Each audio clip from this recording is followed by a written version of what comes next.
ಒಬ್ಬ ವ್ಯಕ್ತಿ ಒಂದೇ ಹುದ್ದೆ ಇದೇ ನಿಯಮವನ್ನ ಪಾಲಿಸುವುದಕ್ಕೆ ಕಾಂಗ್ರೆಸ್ ಮುಂದಾಗಿದೆ. ಇದು ಕೆಪಿಸಿಸಿ ಸಾರಥ್ಯವನ್ನ ವಹಿಸಿಕೊಳ್ಳಬೇಕು ಅಂದುಕೊಂಡಿರೋರನ್ನ ಪೇಚಾಟಕ್ಕೆ ಸಿಲುಕಿಸಿದೆ. ಡಿಕೆ ಶಿವಕುಮಾರ್ ಡಿಸಿಎಂ ಆಗಿದ್ದಾಗ ಕೆಪಿಸಿಸಿ ಅಧ್ಯಕ್ಷರಾಗಿದ್ದನ್ನ ಅಸ್ತ್ರ ಮಾಡಿಕೊಂಡಿರುವಂತಹ ಕೆಪಿಸಿಸಿ ಅಧ್ಯಕ್ಷ ಸ್ಥಾನದ ಆಕಾಂಕ್ಷಿ ಸತೀಶ್ ಜಾರಕಿಹೊಳಿ ಈಗ ಒಂದಿಷ್ಟು ಹೊಸ ದಾಳಗಳನ್ನು ಉರುಳಿಸೋಕೆ ಮುಂದಾಗಿದ್ದಾರೆ. ಪ್ರಾರ್ಥನೆ, ಮನವಿ, ಪ್ರತಿಭಟನೆ ಎಲ್ಲನೂ ಇದೆ. ಈ ಪ್ರಾರ್ಥನೆ ಯಾಕೆ ಗೊತ್ತಾ? ಸತೀಶ್ ಜಾರಕಿಹೊಳಿ ಬಯಸಿದ್ದು ಸಿಗಲಿ ಅಂತ, ಸತೀಶ್ ಜಾರಕಿಹೊಳಿ ಅಂದ್ಕೊಂಡಿರೋದೆಲ್ಲ ಆಗಲಿ ಅಂತ. ಹೌದು, ಡಿಕೆ ಕ್ಯಾಬಿನೆಟ್ ರಚನಾ ಪ್ರಕ್ರಿಯೆ ನಡೀತಾ ಇರೋವಾಗಲೇ ಸತೀಶ್ ಜಾರಕಿಹೊಳಿ ಕೆಲವೊಂದು ದಾಳ ಉರುಳಿಸೋಕೆ ಮುಂದಾಗಿದ್ದಾರೆ. ನನಗೆ 2 ಹುದ್ದೆ ಬೇಕೇ ಬೇಕು ಅಂತ ಪಟ್ಟು ಹಿಡಿತಾ ಇದ್ದಾರೆ. ಕೆಪಿಸಿಸಿ ಸಾರಥ್ಯವೂ ಬೇಕು, ಸಚಿವ ಸ್ಥಾನವೂ ಬೇಕು ಅಂತ ಮನವಿ ಸಲ್ಲಿಸ್ತಾ ಇದ್ದಾರೆ. ಹೈಕಮಾಂಡ್ನಲ್ಲಿ ಬೇಡಿಕೆ ಇಡ್ತಾ ಇದ್ದಾರೆ. ಅವರ ಬೇಡಿಕೆ ಈಡೇರಲಿ ಅಂತಾನೆ ಮುಸ್ಲಿಂ ಬಾಂಧವರು ಬೆಳಗಾವಿಯ ರೈಲ್ವೆ ನಿಲ್ದಾಣದ ಬಳಿ ಇರುವ ಮುರಾದ್ ಅಲಿ ಶಾ ದರ್ಗಾದಲ್ಲಿ ಪ್ರಾರ್ಥನೆ ಮಾಡಿದ್ದಾರೆ. ಕಾಂಗ್ರೆಸ್ ಕಾರ್ಯಕರ್ತೆ ಆಯಿಷಾ ಸನದಿ ನೇತೃತ್ವದಲ್ಲಿ ದರ್ಗಾದಲ್ಲಿ ಪ್ರಾರ್ಥನೆ ನಡೆದಿದೆ. ಸಾಹುಕಾರ್ ಬೆಂಬಲಿಗರು ಮಾತ್ರವಲ್ಲ, ಸಾಹುಕಾರ್ ಕೂಡ ತಮ್ಮ ಪ್ರಯತ್ನ ನಡೆಸ್ತಾ ಇದ್ದಾರೆ. ಸಚಿವ ಸ್ಥಾನವೂ ಬೇಕು, ಸಾರಥ್ಯವೂ ಬೇಕು. ಹೈಕಮಾಂಡ್ ಮುಂದೆ ಸಾಹುಕಾರ್ ಬಿಗಿಪಟ್ಟು. ದಿಲ್ಲಿ ತೆರಳಿದ ಸತೀಶ್ ಹೈಕಮಾಂಡ್ ಜೊತೆ ಚರ್ಚೆ. ಈಗ ಸದ್ಯಕ್ಕೆ ಕೆಪಿಸಿಸಿ ಸಾರಥ್ಯಕ್ಕೆ ಕೇಳಿಬರ್ತಾ ಇರೋ ಪ್ರಬಲವಾದ ಹೆಸರು ಸತೀಶ್ ಜಾರಕಿಹೊಳಿ.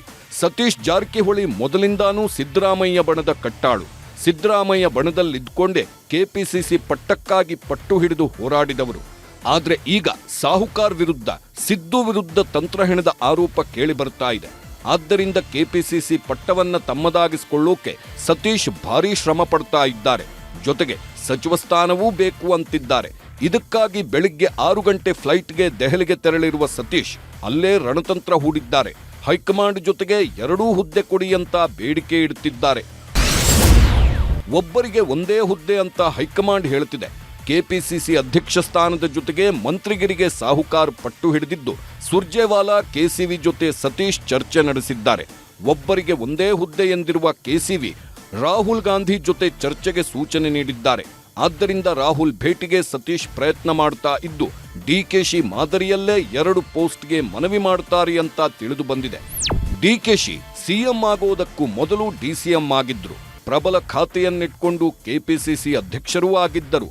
ಆಗ ಈ ನಿಯಮ ಇರಲಿಲ್ವೇ ಅನ್ನೋದು ಸಾಹುಕಾರ್ ಪ್ರಶ್ನೆ. ಡಿಕೆಶಿಗೆ ಆಗ ಕೊಟ್ಟಂತೆ ಈಗ ನನಗೆ 2 ಹುದ್ದೆಯ ಅವಕಾಶ ಕೊಡಿ ಅಂತಿದ್ದಾರೆ ಸತೀಶ್ ಜಾರಕಿಹೊಳಿ.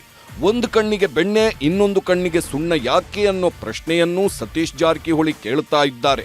ಅವರ ಬೆಂಬಲಿಗರು ಕೂಡ ಸಾಹುಕಾರ್ ಪರವಾಗಿ ಇದೇ ರೀತಿ ಬ್ಯಾಟಿಂಗ್ ಮಾಡ್ತಾ ಇದ್ದಾರೆ.